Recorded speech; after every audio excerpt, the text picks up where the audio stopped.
When I was a young man, I had a revelation that changed my life. I had read articles and sometimes books on time management over the years and made some lists and set some priorities and things like that. And I always felt, however, that my life was the sun and that all the different factors of my life were like planets that orbited around my life. And whether that was physical fitness or socializing or work or time management, they were all planets in orbit.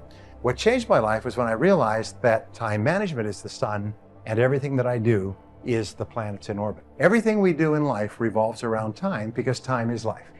Time is the substance of our life. Is that the quality of your life is determined by the quality of your time management. That everything we have or are or ever will be a direct result of how we use our time. And the wonderful thing is we're always free to choose how we use our time. Here's an important point. You see, in life, there's never enough time to do everything, but there's always enough time to do the important things.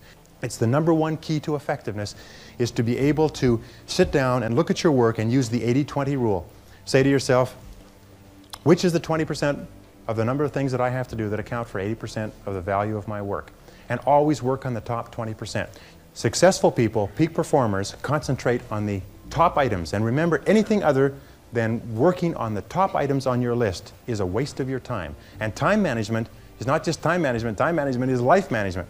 You can do anything you want with your life if you'll manage your time properly. We all have the same 24 hours a day, and the ability to concentrate, discipline yourself, to use willpower and perseverance to concentrate on one thing at a time is a quality of all success. Nothing great has ever been accomplished without the ability to concentrate single-mindedly on one thing at a time. Here is my favorite time management question, which I give to you for free. Before you start anything, ask yourself, what is the most valuable use of my time right now? Make a list and say, what is the most valuable use of my time right now? When you get into your car, say, what is the most valuable use of my time right now? When you leave the house or leave the office, say, what is the most valuable use of my time right now? Ask yourself that question over and over and over again. Repeat it and repeat it and repeat it until it's driven into the subconscious mind as a command. And whenever you have a temptation to do something that is small and irrelevant, that command will go, blam, what is the most valuable use of your time right now? And it'll push you into doing what is the most valuable use of your time. And whenever you're working on the most valuable use of your time, you feel great.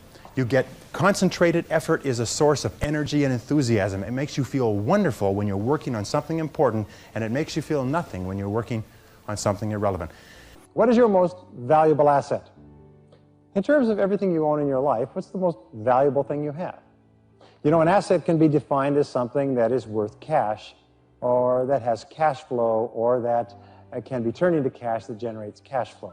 So in terms of cash, cash flow, return to you, money in your hands, money in your future, what's your most valuable asset? Your ability to ask and answer this question correctly is absolutely critical to your success in life. Why? It's because your most valuable asset is your earning ability. Your most valuable asset is your ability to earn money.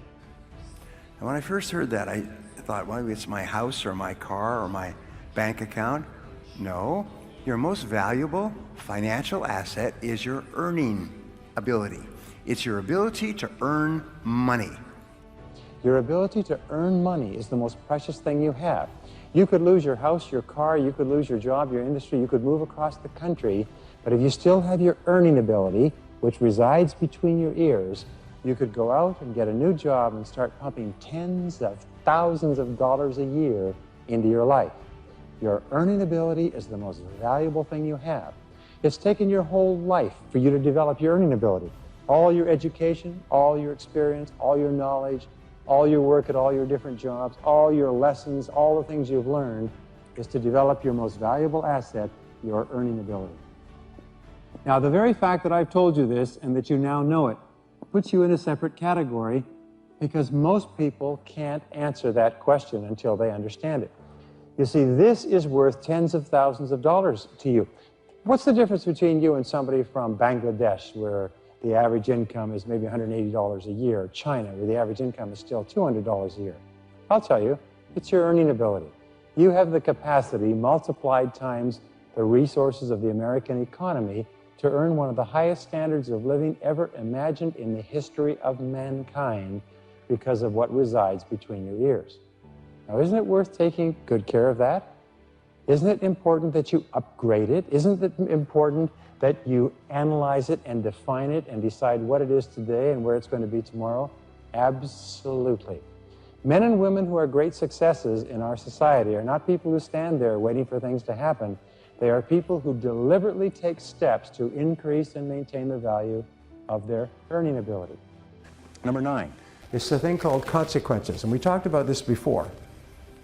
This is one of the most important words I learned in my study of time management, is that something is valuable to the degree to which it has serious potential consequences.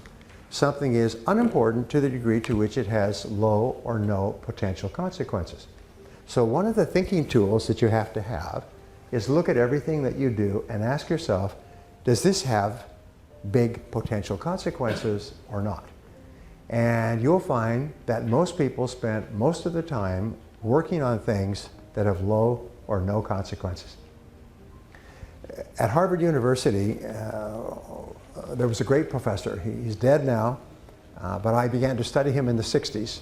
And his name was Dr. Edward Banfield. And Banfield did 50 years of research into how it is that some people move up. In the course of their working lifetime, they move up, and they move up financially, and they eventually earn a lot of money. And the great majority of people don't. They just very seldom improve themselves. Well, what he found was that the thinking characteristic of these people was long-time perspective. They were long-term thinkers. They were thinking today of the consequences of their behaviors in terms of where they wanted to be in the future. For example, your coming to this meeting means that you are a long-term thinker. You are willing to invest time and energy to learn things that can help you in the years ahead. So you'll find that top people are long-term thinkers. They're always thinking, how can I learn and do things today that will have big consequences in the future? Average people are short-term thinkers. They only think about entertainment today, having fun today, enjoyment today, going home and watching television today. So you are the long-term thinkers. You are the ones who are willing to do the work and make the sacrifices today in order to have a much better life for yourself and your family in the future, which means that you're in sort of the elite, what we call the top 10% of our society, is because you think long-term. One of the keys to time management is to do things that have long-term ramifications. Learning a new skill, even though it's very difficult at the beginning, can give you something you can use all your life. You can use it and get better and better all your life, and it compounds in its value. It becomes more and more valuable over time.